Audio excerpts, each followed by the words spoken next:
ভাবলে কিরকম অবাক যা লাগছে। বলেছিস।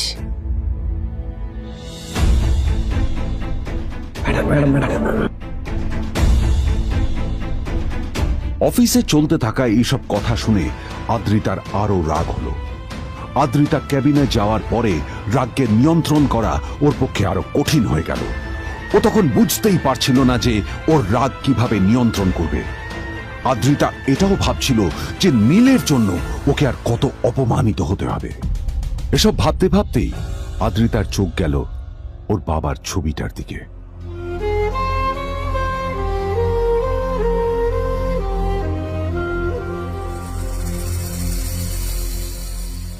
আমি তো তোমার সবচেয়ে প্রিয় মেয়ে ছিলাম বাবা, তাই তাই আমি সবসময় ভেবেছি যে তুমি আমার জন্য যাকে সিলেক্ট করবে সে সব থেকে শ্রেষ্ঠ হবে। তাই আমি নিজে থেকে কখনো কোনো রিলেশনশিপে যাইনি,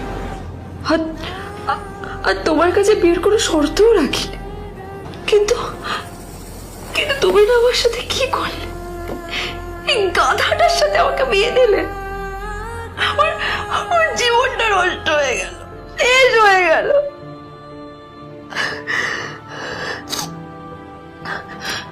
আমি যদি একটু জানতাম যে ও ও কিছু করে না, ঘর চাপাই হয়ে থাকবে, এইসব কাজকর্ম করে, তাহলে আমি কোনোদিনই বিয়েতে রাজি হতাম না বাবা, কোনোদিন না, কোনোদিন।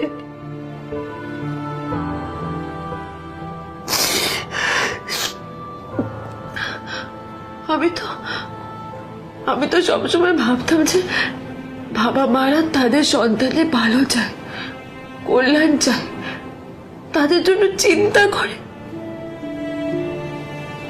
কিন্তু কিন্তু বাবা, তুমি আমার জন্য একটু চিন্তা করোনি। তুমি শুধু তোমার শেষ কর্তব্যটুকু করতে চেয়েছিলে, শেষ ইচ্ছাটুকু রাখতে চেয়েছিলে, পালন করা হয়ে গেছে, আর আমাদের তুমি ছেড়ে চলে গেলে। তুমি আমাকে ছেড়ে চলে গেলে। অন্যদিকে নীল রিউনিয়ন পার্টির জন্য হোটেল প্রাইম স্টারের দিকে রওনা হলো। হোটেল প্রাইম স্টার ছিল শহরের সবচেয়ে দামি হোটেল। ওখানে শহরের সব বড় লোকেরা যাতায়াত করত। নীল যখনই তার পুরনো বাইকটা নিয়ে ওখানে পৌঁছলো, ওর পুরনো জামা কাপড়, পুরনো বাইক আর ওর পায়ে ছেঁড়া চপ্পল দেখে সিকিউরিটি গার্ড ওকে গেটের বাইরেই আটকে দিল। কোথায় যাচ্ছিস শালা ভিখিরি? না না দাদা, আপনি আমাকে ভুল বুঝছেন। আসলে আমাকে ইনভাইট করা হয়েছে, আমি এই হোটেলেই এসেছি। শালা মিথ্যে কথা বলার জায়গা বাস না, হ্যাঁ? মিথ্যে কথা বলার আগে নিজের চেহারাটা তো দেখতিস। এটা একটা প্রাইম হোটেল, বুঝেছিস?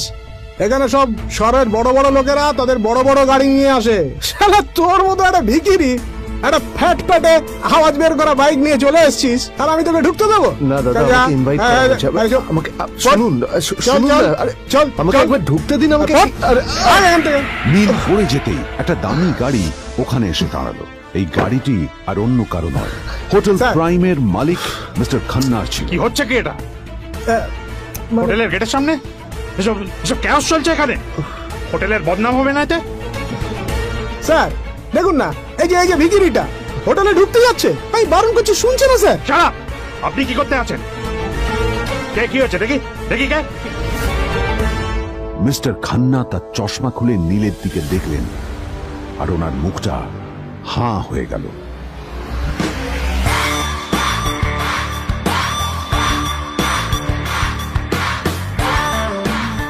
নীল স্যার, আপনি?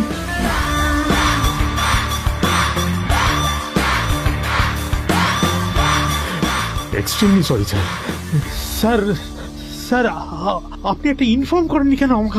আপনি আসবেন জানলে তো আমি নিজে রিসিভ করতে আসতাম আপনাকে। ছি ছি ছি ছি ছি। ঠিক আছে, আপনি ব্যস্ত হবেন না প্লিজ। জানোইনি কে? নিজের বসকে এভাবে একজন ভিখারিকে হাতে পায়ে ধরতে দেখে গার্ডটিও অবাক হয়ে গেল। আরে sir, sorry sir, extremely sorry, আপনি আমার সঙ্গে আসুন। সরি স্যার, সরি, ভুল হয়ে গেছে স্যার। সালাম স্যার। নীল কি তবে সত্যিই একজন খুব বড়লোক কেউ? জানতে পকেট এফএম এর এই সম্পূর্ণ গল্পটি শুনুন বস, দুনিয়া যার বসে, যেটা ভারতীয়রা সবচেয়ে বেশি শুনছে। বিনামূল্যে গল্প শুনতে নিচের ইনস্টল বাটনে ক্লিক করুন এবং পকেট এফএম ডাউনলোড করুন।